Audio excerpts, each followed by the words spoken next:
Salamu kutoka Luxembourg, mji mkuu mojawapo ya nchi ndogo sana lakini iliyotajiri hapa barani Ulaya, na yenyewe inaitwa Luxembourg. Nimesimama karibu kabisa na mwenge usiozimwa unaowaenzi mashujaa wa taifa, na upande huu wa pili ni sehemu ya mji mkongwe wa taifa hili. Itakuwa ni mara yangu ya tatu kuja hapa Luxembourg, taifa ambalo tangu lilipofanya mageuzi ya kiuchumi miaka 1970 limefuzu kujitengenezea ukwasi wa kutisha inaoutumia kuwamwagia neema za kusaza raia wake. Luxembourg imeendelea kila kukicha kuvunja rekodi za mafanikio ya kiuchumi duniani, iwe ni kipato cha mtu mmoja mmoja, kima cha chini cha mshahara, usalama na hata huduma za jamii. Na kwa kuwa usafiri wa umma ni bure kote nchini Luxembourg, basi twenzetu tupite kila kipembe na kila uchochoro kwenye mji huu mkuu.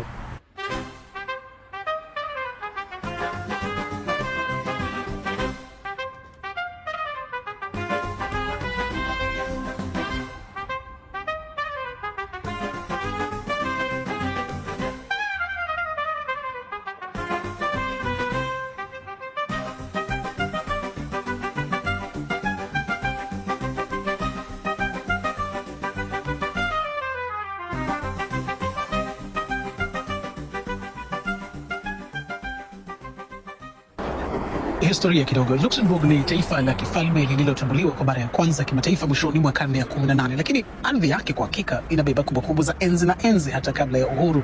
Na mfano dhahir ni kanisa kuu hapa Luxembourg la Notre Dame, lile pale lenye minara miwili, nadhani unaweza kuliona, ambalo lilijengwa miaka 1600 pamoja na makasri yasiyo na idadi yaliyosimama karibu kila kona ya nchi hii. Simulizi ya historia ya nchi hii imejaa visa na mikasa. Ilinyakuliwa kwa mabavu mara mbili na Ujerumani wakati wa vita vikuu vya kwanza na vita vikuu vya pili vya dunia, lakini licha ya udogo wake, mara zote Luxembourg imekataa kufyatamkia mbele ya madola makubwa, ikiongozwa na kauli mbiu ya taifa isemayo tunataka kubakia namna tulivyo.